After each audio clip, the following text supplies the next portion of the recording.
Hello বন্ধুরা, আপনারা সবাই কেমন আছেন? আশা করি সবাই ভালো আছেন। আমি ভালো আছি। আম আমার কথা ছোট একটা কথা নিয়ে, সেটা হচ্ছে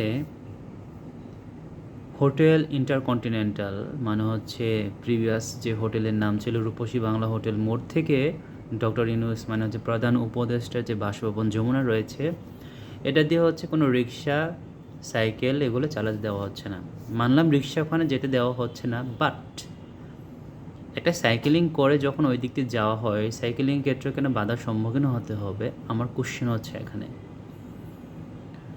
ঢাকা শহর বা রাস্তার যে কোনো জায়গা দিয়ে কিন্তু আমরা সাইকেলিং করতে পারি, বাট আমি যখন বা যারা সাইকেলিং করছে তাদেরকে কেন ওখানে আটকে দেওয়া হচ্ছে? এমন তো নয় যে প্রধান উপদেষ্টার যে বাসভবন যমুনা রয়েছে ওটার কাছাকাছি যাওয়া হচ্ছে, কেন হোটেল ইন্টারকন্টিনেন্টালের মোড় থেকেই আপনার সাইকেলটা বন্ধ করে দেওয়া হচ্ছে, যেতে দেওয়া হচ্ছে না কিসের কারণে? আমার কোশ্চেন হচ্ছে এখানে। আপনি জনগণের ম্যান্ডেট নিয়ে আসছেন, তো আমাদের জন্য কী এটা করছেন? এটা যে ভোগান্তি।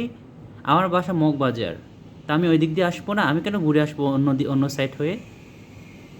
আমি কেন দিয়ে আসবো না? আমার যেটা একটি ওয়ে, আমার সাইকেলিং করার ইউজ টু ডেট এই রাস্তা দিয়ে, আমাকে কেন হোটেল ইন্টারকন্টিনেন্টাল মোড়ে কেন আটকে দেওয়া হবে? কোশ্চেনটা হচ্ছে আমার এখানে। আপনারা কি এটা কিছু বলতে পারেন? এটা কোনো কাজের মধ্যে পড়ে? রিক্সা না হয় ওইটা দিয়ে যেতে দেওয়া হচ্ছে না, বাট কেন সাইকেলিং করার ক্ষেত্রে ওখানে বাধার সম্মুখীন হতে হবে? আমার কোশ্চেনটা হচ্ছে এখানে। আপনার বিজ্ঞ মতামত দিয়ে আমাকে জানান যে আসলে এই কাজটাকে ওনারা ঠিক করছেন কিনা, যারা প্রশাসনের দায়িত্বে আছেন, যারা পুলিশ প্রশাসন ওখানে রয়েছেন, যারা ওনার নিরাপত্তার দায়িত্বে ওখানে রয়েছেন, এই কাজটা ওনারা ভালো করছেন কিনা। আপনাদের কাছে অনেকগুলো ইনস্ট্রুমেন্ট আছে যেটাতে আপনারা আমাকে নিরাপত্তা বেষ্টনী চেক করে আমাকে ওইদিকে যাওয়ার সুযোগ করে দিতে পারতেন, বাট হোটেল ইন্টারকন্টিনেন্টাল মোড়ে এসে আমাকে আটকে দেওয়ার তো কোনো রাইট আমি দেখছি না। কেন আমাকে ওখানে আটকে দেওয়া হবে? আমার কোশ্চেনটা হচ্ছে এখানে।